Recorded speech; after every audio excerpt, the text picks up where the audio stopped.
Let's enter into the sutra. With utmost devotion, center on the two junctions of breath. Know the knower.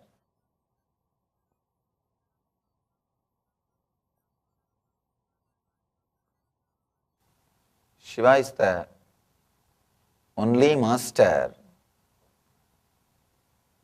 Not only gives respect to devotion, is such a great master. The devotion towards him, he turns it to a devotion towards yourself. He is such a great energy. He straightaway helps people to turn the devotion towards him, to turn as a devotion towards yourself.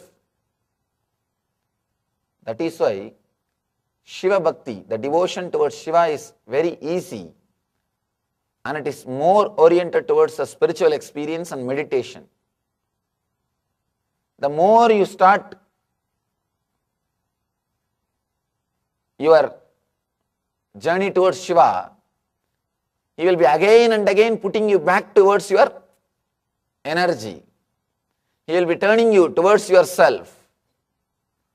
He will be again and again turning you. Look into yourself.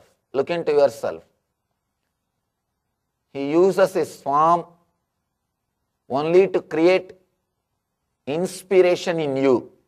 The moment inspiration is created, he just puts the whole energy back into yourself.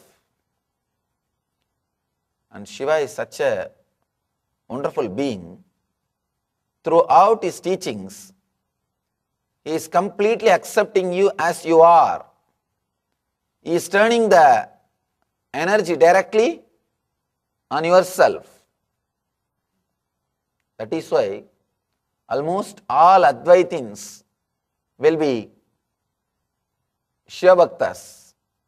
All Dvaitins, the people who speak about duality, will be Vishnu Bhaktas. All Yogis, people who speak on the yoga, will be Devi Bhaktas. It's a big three major groups. All the Yogis will be the Bhaktas of Devi. All the Dvaitins will be the Bhaktas of Vishnu. All the Vedantins, enlightenment-oriented people, will be the devotees of Shiva. Because Shiva again and again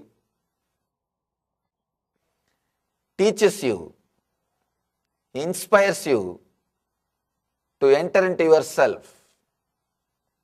Throughout the Shiva Sutra, every step is inspiring you to enter into yourself.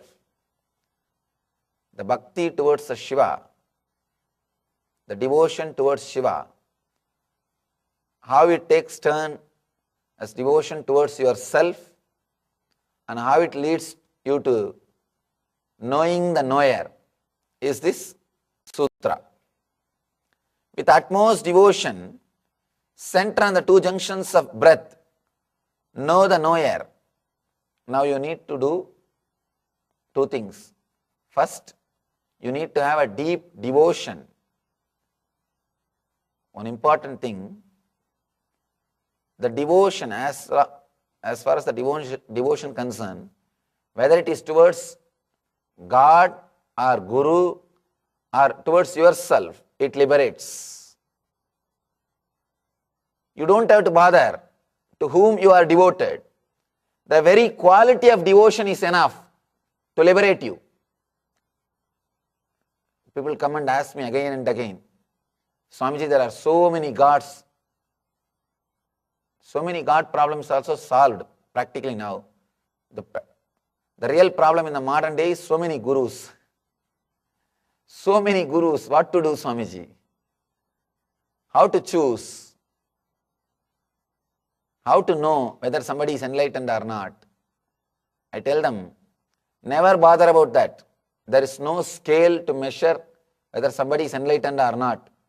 Because only an enlightened person can recognize another unenlightened being. Whatever scale you may have, it can't be foolproof or completely truthful. Only one way you have. if you feel connected to Him, if you feel really your heart is vibrating with Him, if you feel that you are in tune with Him, then even if He is not enlightened, don't bother, just go behind Him. Even if He is not enlightened, you will become enlightened. Be very clear. Even if He is not enlightened, you will become enlightened. If your heart is not feeling comfortable, if your being is not in tune with Him, even if He is enlightened, He can't help you. Forget about Him. It is all about your heart. It is all about your being.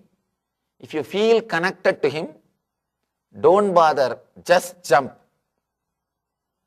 fall, just drop. Even if He is not enlightened, you will become enlightened. Because your very devotion, your very surrender has got quality to liberate you.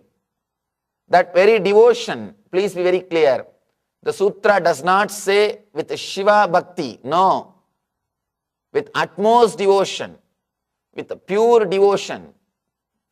It doesn't say you should be devoted only to Shiva. It doesn't say you should be devoted only to Krishna. It doesn't say you should be only devoted to Rama. It doesn't bother you should be only devoted to Devi. No. He says with utmost devotion. And the next statement, next word, he is turning the whole devotion towards yourself. First, you need to have devotion. Next, turning the whole devotion towards yourself is beautifully taking us step by step into the enlightenment experience. With utmost devotion,